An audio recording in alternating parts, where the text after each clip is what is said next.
ministro de Defensa de la Nación, el mendocino Luis Petri, participó en el desayuno de la Coviar, una de las actividades oficiales de la Fiesta Nacional de la Vendimia.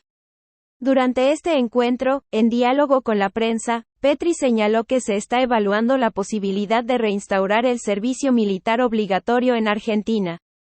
Argentina no ha tenido este sistema desde 1994, cuando fue eliminado por el gobierno de Carlos Menem después del trágico crimen del soldado Omar Carrasco, de 20 años, en los cuarteles de Zapala, Neuquén.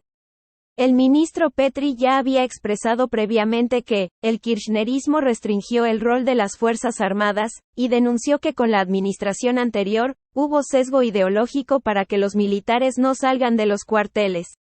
Bajo esta perspectiva, el gobierno de Javier Milei se ha propuesto como objetivo, reivindicar a las Fuerzas Armadas, reequiparlas y fortalecer su participación conjunta con las fuerzas de seguridad en la lucha contra el narcotráfico y el terrorismo.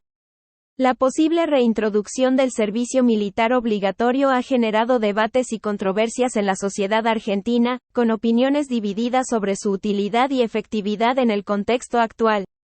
El tema seguramente seguirá siendo discutido en los próximos meses, mientras el gobierno continúa evaluando sus opciones en materia de defensa nacional y seguridad interna.